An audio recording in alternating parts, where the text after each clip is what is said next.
Hi everyone, welcome to ರೇಖಾ ಪ್ರಕಾಶ್ ಮನೆ ಊಟ. ಇವತ್ತು ನಿಮಗೆ ನಾನು ಸ್ಪೆಷಲ್ ಆಗಿರೋ ಅಂಥ ಒಂದು ಸಬ್ಬಕ್ಕಿ ಸೊಪ್ಪಿನ ಬೋಂಡ ಮಾಡೋದು ಹೇಗೆ ಅಂತ ತೋರಿಸ್ಕೊಡ್ತೀನಿ. ಅದಕ್ಕೆ ಏನೆಲ್ಲ ಇಂಗ್ರೀಡಿಯೆಂಟ್ಸ್ ಬೇಕು ಅಂತ ನೋಡ್ಕೊಳ್ಳೋಣ. ಮೊದಲಿಗೆ ನಾನಿಲ್ಲಿ ಸ್ವಲ್ಪ ಕಡಲೆ ಹಿಟ್ಟು ತೊಗೊಂಡಿದ್ದೀನಿ. ಸ್ವಲ್ಪ ಕಡಲೆ ಹಿಟ್ಟು, ಅದಕ್ಕೆ ಸ್ವಲ್ಪ ಹಸಿಮೆಣ್ಸಿನ್ಕಾಯಿನ ಸಣ್ಣದಾಗಿ ಹೆಚ್ಕೊಂಡು ಹಾಕ್ಕೊಂಡಿದ್ದೀನಿ. ನೆಕ್ಸ್ಟು ಈರುಳ್ಳಿ ಸಣ್ಣಕ್ಕೆ ಉದ್ದಕ್ಕೆ ಕಟ್ ಮಾಡ್ಕೊಂಡಿದ್ದೀನಿ. ನಿಮ್ಗೆ ಹೇಗೆ ಬೇಕೋ ಹಾಗೆ ಕಟ್ ಮಾಡ್ಕೋಬೋದು. ಮತ್ತು ನಾನು ಅದಕ್ಕೆ ಮತ್ತು ಕೊತ್ತಂಬರಿ ಸೊಪ್ಪು ಹಾಕ್ಕೊಂಡೆ. ಕೊತ್ತಂಬರಿ ಸೊಪ್ಪು ಆದಮೇಲೆ ಸಬ್ಬಕ್ಕಿ ಸೊಪ್ಪು ಹಾಕ್ಕೊಬೇಕು. ಸಬ್ಬಕ್ಕಿ ಸೊಪ್ಪು ಇದು ತುಂಬ ಚೆನ್ನಾಗಿರುತ್ತೆ.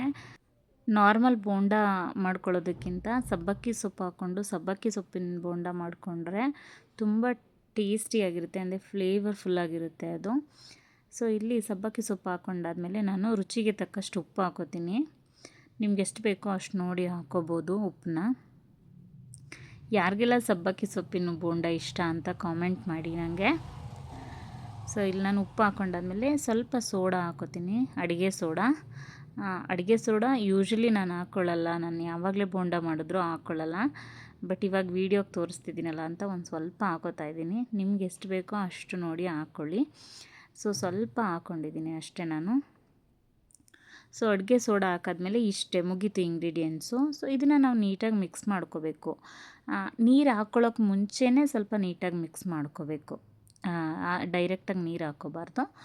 ನೋಡಿ ನಾನು ಇನ್ನೂ ನೀರು ಏನೂ ಹಾಕ್ಕೊಂಡೇ ಇಲ್ಲ. ಸೊ ಈ ಥರ ಮಿಕ್ಸ್ ಮಾಡ್ಕೋತಾ ಇದ್ದೀನಿ. ಮತ್ತು ಈರುಳ್ಳಿ ಎಲ್ಲ ಸಣ್ಣಗೆ ಉದ್ದು ಕಟ್ ಮಾಡ್ಕೊಂಡಿದ್ನಲ್ಲ, ಅದೆಲ್ಲ ಇಲ್ಲಿ ಸ್ವಲ್ಪ ಸ್ಲೈಸಸ್ ಎಲ್ಲ ಬಿಟ್ಕೊಳ್ಳುತ್ತೆ. ಆ ಥರ ನೀಟಾಗಿ ಮಿಕ್ಸ್ ಮಾಡ್ಕೋಬೇಕು. ಇದು ನೀಟಾಗಿ ಮಿಕ್ಸ್ ಮಾಡ್ಕೊಂಡಾದಮೇಲೆ ನೀರನ್ನ ಸ್ವಲ್ಪ ಸೇರಿಸ್ಕೊಂಡು ಮಿಕ್ಸ್ ಮಾಡ್ಕೋಬೇಕು. ಒಂದೇ ಸಲ ನೀರು ಹಾಕ್ಕೊಬಿಡ್ಬೇಡಿ, ಅದು ಗೊತ್ತಾಗಲ್ಲ ಎಷ್ಟು ಹಾಕ್ಕೋಬೇಕು ಏನು ಅಂತ. ಸ್ವಲ್ಪನೇ ಹಾಕ್ಕೊಂಡು ಮಿಕ್ಸ್ ಮಾಡ್ಕೊಳ್ಳೋದ್ರಿಂದ ಏನೂ ಕನ್ಫ್ಯೂಷನ್ ಆಗೋಲ್ಲ, ನೀಟಾಗಿ ಹಾಕ್ಕೋಬೋದು ನೀರನ್ನು. ಇಲ್ಲಿ ನೋಡ್ತಾ ಇದ್ದೀರಾ, ನಾನು ನೀರು ಹಾಕ್ಕೊಂಡು ನೀಟಾಗಿ ಮಿಕ್ಸ್ ಮಾಡ್ಕೊತಾ ಇದ್ದೀನಿ. ಆ್ಯಂಡ್ ನಾನಿಲ್ಲಿ ಕೈಯಲ್ಲೇ ಮಿಕ್ಸ್ ಮಾಡ್ಕೊತಾ ಇದ್ದೀನಿ. ನಿಮಗೆ ಕೈಯಲ್ಲೇ ಮಿಕ್ಸ್ ಮಾಡ್ಕೊಳ್ಳೋದು ಇಷ್ಟ ಇಲ್ಲ ಅಂದರೆ ಸ್ಪೂನ್ ಯೂಸ್ ಮಾಡ್ಬೋದು. ನನಗೇನಿಲ್ಲ, ನಾನು ಅಡುಗೆ ಮಾಡಬೇಕಾದ್ರೆ ಕೈನ ಕಂಫರ್ಟಬಲಾಗಿ ಯೂಸ್ ಮಾಡೋಕ್ಕೆ ಇಷ್ಟ. ಸೊ ನನಗೇನು ಪ್ರಾಬ್ಲಮ್ ಇಲ್ಲ ಕೈ ಯೂಸ್ ಮಾಡೋದ್ರಿಂದ.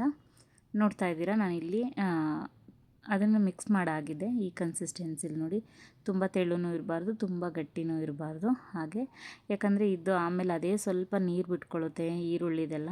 ಇವಾಗ ಒಂದು 10 ನಿಮಿಷ ಎತ್ತಿಡ್ತೀನಿ ಸೈಡಿಗೆ. 10 ನಿಮಿಷ ಆದಮೇಲೆ ನಾನು ಇವಾಗ ತೋರಿಸ್ತಾ ಇದ್ದೀನಿ ಹೇಗಾಗಿದೆ ಅಂತ. ನಾವು ಬೋಂಡಕ್ಕೆ ಮಿಕ್ಸ್ ಮಾಡ್ಕೊಂಡಿದ್ದು ಹೀಗಿದೆ. ಸೊ ನಾನು ಒಂದು ಬಾಣಲಿ ತೊಗೊಂಡು ಎಣ್ಣೆನ ಕಾಯಕ್ಕೆ ಇಟ್ಟಿದ್ದೀನಿ. ಎಣ್ಣೆ ನೀಟಾಗಿ ಕಾದ್ಮೇಲೆ ಈ ಥರ ಹಾಕ್ಕೋಬೇಕು, ಬೋಂಡನ ಡೀಪ್ ಫ್ರೈ ಮಾಡಬೇಕು. ಸೊ ನಾನಿಲ್ಲಿ ಒಂದೊಂದೇ ಹಾಕೋತಾ ಇದ್ದೀನಿ. ನಿಧಾನಕ್ಕೆ ಹಾಕ್ಕೋಬೇಕು, ಯಾಕಂದರೆ ಎಣ್ಣೆ ತುಂಬ ಕಾದಿರುತ್ತೆ. ಸೊ ಕೈಗೆ ಬರೋ ಚಾನ್ಸಸ್ ಇರುತ್ತೆ. ಹುಷಾರಾಗಿ ಮಾಡ್ಕೊಳ್ಳಿ. ಕೈಗೆಲ್ಲ ಎಣ್ಣೆ ಆರಿಸ್ಕೊಳಕ್ಕೆ ಹೋಗಬೇಡಿ. ಸೊ ನಿಧಾನಕ್ಕೆ ಮಾಡ್ಕೊಳ್ಳಿ. ನಾನಂತೂ ತುಂಬ ಕೇರ್ಫುಲ್ಲಾಗೇ ಹಾಕ್ತೀನಿ, ಆದರೂ ಒಂದೊಂದು ಸಲ ಸುಟ್ಕೋತೀನಿ, ಇಟ್ಸ್ ಓಕೆ. ಬಟ್ ಇಲ್ಲಿ ನಾನು ಬೋಂಡ ಎಣ್ಣೆಗೆ ಬಿಡ್ತಾ ಇರೋದು ನೋಡ್ತಾ ಇದ್ದೀರಾ, ಡೀಪ್ ಫ್ರೈ ಮಾಡೋದಕ್ಕೆ. ಸೊ ಇದನ್ನು ಡೀಪ್ ಫ್ರೈ ಮಾಡಿಕೊಂಡ್ರೆ ಮುಗೀತು. ಬಟ್ ಡೀಪ್ ಫ್ರೈ ಮಾಡಬೇಕಾದ್ರೆ ನೀವು ಉರಿನ ಬೇಗ ಆಗಲಿ ಅಂತ ಹೇಳ್ಬಿಟ್ಟು ಹೈ ಫ್ಲೇಮಲ್ಲಿ ಇಡಬಾರ್ದು, ಮೀಡಿಯಮ್ ಫ್ಲೇಮಲ್ಲಿ ಇಟ್ಬಿಟ್ಟು ನಿಧಾನಕ್ಕೆ ಬೇಯಿಸ್ಕೋಬೇಕು. ಸೊ ಟೇಸ್ಟ್ ಚೆನ್ನಾಗಿರುತ್ತೆ. ನೀವೇನಾದರೂ ಒಂದೇ ಸಲ ಹೈ ಫ್ಲೇಮಲ್ಲಿ ಇಟ್ಬಿಟ್ಟು ಬೇಯಿಸೋದ್ರಿಂದ ಅದು ಒಂಥರ ಸೀದೋದಂಗೆ ಆಗುತ್ತೆ. ಈವನ್ ಅದು ಟೇಸ್ಟ್ ಸಹ ಅಷ್ಟು ಚೆನ್ನಾಗಿ ಅನಿಸಲ್ಲ, ಒಂಥರ ಸೀದೋಗಿರೋ ಸ್ಮೆಲ್ ಥರನೇ ಬರ್ತಿರುತ್ತೆ. ಸೊ ಅದಕ್ಕೆ ನಾನು ಮೀಡಿಯಮ್ ಫ್ಲೇಮಲ್ಲಿ ಇಟ್ಕೊಂಡೆ ನಿಧಾನಕ್ಕೆ ಬೇಯಿಸ್ಕೊತೀನಿ. ಚೆನ್ನಾಗಾಗುತ್ತೆ ಆ್ಯಕ್ಚುಲಿ ಟೇಸ್ಟ್ ವೈಸು.